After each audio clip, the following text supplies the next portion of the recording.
Hello viewers, আসসালামু আলাইকুম। Rimu beauty world YouTube চ্যানেলের পক্ষ থেকে সবাইকে অনেক অনেক শুভেচ্ছা। কেমন আছেন সবাই? আশা করি অনেক অনেক ভালো আছেন। ভিউয়ার্স, আজ আমি আপনাদেরকে দেখাবো আপনারা কিভাবে শুধু ফাউন্ডেশন দিয়ে মেকআপ করতে পারবেন। তো ভিউয়ার্স, বেশি কথা না বাড়িয়ে চলুন আমরা চলে যাই সেই ভিডিওটিতে। প্রথমে আমি আমার ব্রুগুলো অফ ক্যামেরাতে আর্ট করে নিয়েছি। তারপর দেখতেই পাচ্ছেন আমি প্রাইমার ইউজ করছি। মেকআপ করার আগে প্রাইমার ইউজ করলে স্কিনটা অনেক ক্লিন হয় এবং মেকআপটা যে কোনো মেকআপ মুখে বসে, সেজন্য আমি প্রাইমার ইউজ করছি। এভাবে করে আপনারাও প্রাইমার ইউজ করবেন। এখন আমি ল্যাকমির একটি ফাউন্ডেশন নিচ্ছি। আমার কাছে ল্যাকমির ফাউন্ডেশনটি অনেক ভালো লাগে। সবসময় ফাউন্ডেশন ব্যবহার করার সময় একটু বেশি করে ফাউন্ডেশন নেবেন, যাতে করে আপনার যদি ছোট ছোট মুখে দাগ থাকে তাহলেও সেগুলো দেখে যাবে। সেজন্য একটু বেশি করে ফাউন্ডেশন নিয়ে আপনি ভালোভাবে ড্যাপ ড্যাপ করে ব্যবহার করবেন। খুব বেশি টেনে টেনে ব্যবহার করবেন না, কারণ টেনে টেনে ব্যবহার করলে ফাউন্ডেশনটা মুখে কেমন জানি খসখসে হয়ে যায়, মুখে তেমন বসে না। এভাবে করে ডেপ ডেপ করে আপনি ফাউন্ডেশনটা বসাবেন।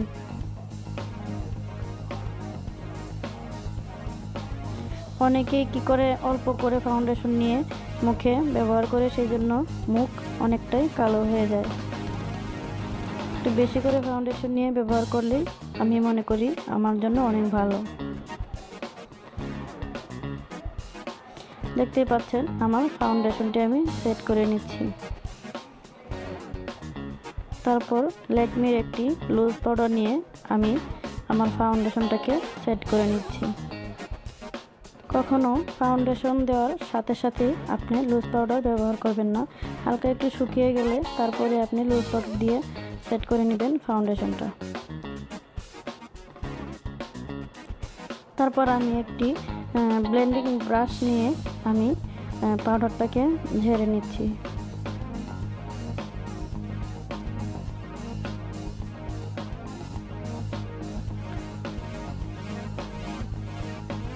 এখন আমি আমার আই মেকআপটা করে নিচ্ছি।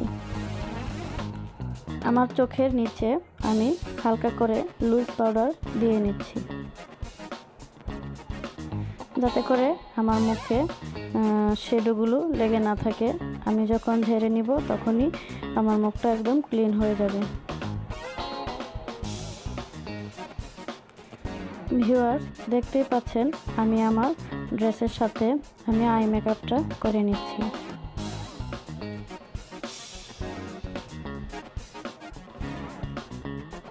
আপনি আপনার পছন্দ মতো আই মেকআপ করতে পারেন।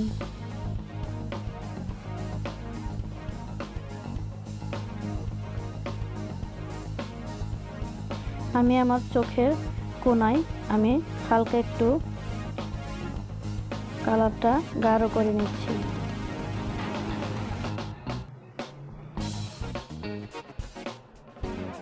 এইভাবে আই মেকআপটা করলে চোখটাকে অনেকটাই বড় মনে হয়। সেজন্য, কারণ আমার চোখগুলো তো একটু ছোট ছোট, তাই আমি একটু বড় করে আই মেকআপটা করছি।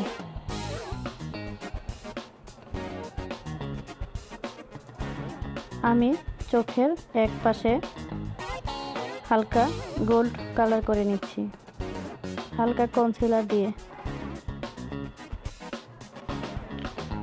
তারপর আমি আমার চোখে হালকা গোল্ড কালার যে জরিগুলো আছে সেগুলো আমি চোখে অ্যাপ্লাই করছি।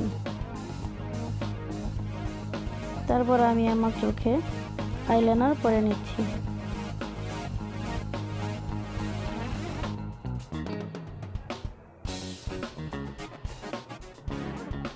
এখন হোয়াইট কালারের একটি কাজল আমি ব্যবহার করছি।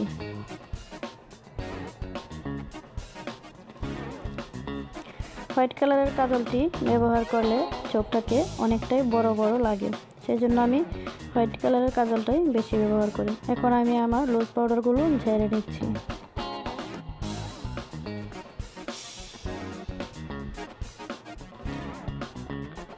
তারপর এখন আমি কন্ট্রোলিং করে নিচ্ছি। ঠিক এই বরাবর আপনি কন্ট্রোলিংটা করবেন, যেন এখান থেকে একবারে কান বরাবর আপনি কন্ট্রোলিংটা করবেন, তাহলে মুখটা অনেকটাই ফ্যাট কম দেখা যাবে। তারপর আমি আমার নাকেও কন্ট্রোলিং করে নিচ্ছি।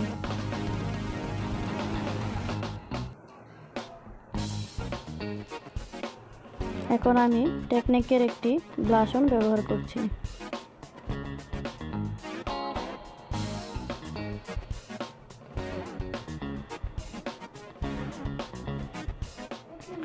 আপনার কপাল একটু বড় হলে আপনি কপালেও কন্ট্রোলিং করে নিতে পারেন, আর যদি কন্ট্রোলিং না করেন তাহলে হালকা করে ব্লাশ ব্যবহার করতে পারেন।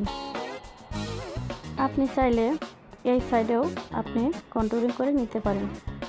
গালের যে ফ্যাট যেখানে আছে সেখানে আপনি কন্ট্রোলিং করে নিতে পারেন, তাহলে ফেসটাকে অনেক স্লিম মনে হয়।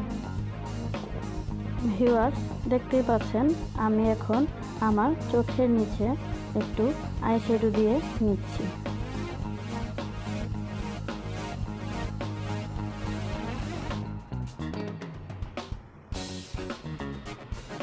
আমার চোখের কোণায় আমি হালকা করে হাইলাইটার দিয়ে নিচ্ছি।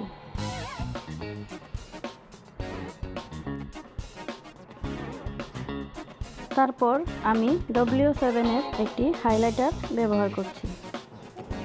ঠিক এই জায়গায় আপনি হাইলাইটার ব্যবহার করবেন, যাতে করে আপনার মুখের এই জায়গাটা সুন্দর দেখা যায়, এবং ঠোঁটের উপরে এবং থুতুর নিচে হাইলাইটার ব্যবহার করবেন। এখন আমি আমার আইল্যাশে মাস্কারা দিয়ে নিচ্ছি, যাতে করে আরেকটু ডার্ক মনে হয়। ভিউয়ার্স, দেখতে পাচ্ছেন এখন আমি একটি W7 এর ওয়াটারপ্রুফ লিপস্টিক ব্যবহার করছি। এই লিপস্টিকটা অনেক ভালো, সাথে সাথে শুকিয়ে যায় এবং লং লাস্টিং হয়। ভিউয়ার্স, দেখতে পাচ্ছেন এখন আমার মেকআপটি কমপ্লিট হয়ে গেছে।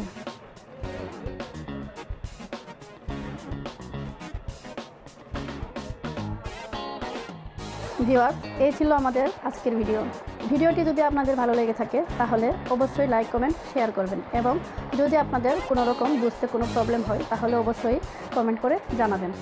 পরবর্তী ভিডিও পেতে এখনই আমার চ্যানেলটি সাবস্ক্রাইব করবেন এবং পাশে থাকা বেল আইকনটি বাজিয়ে দিবেন, আমি ভিডিও ছাড়ার সঙ্গে সঙ্গে যেন আপনারা নোটিফিকেশন পেয়ে যান। ধন্যবাদ সবাইকে। আল্লাহ হাফেজ।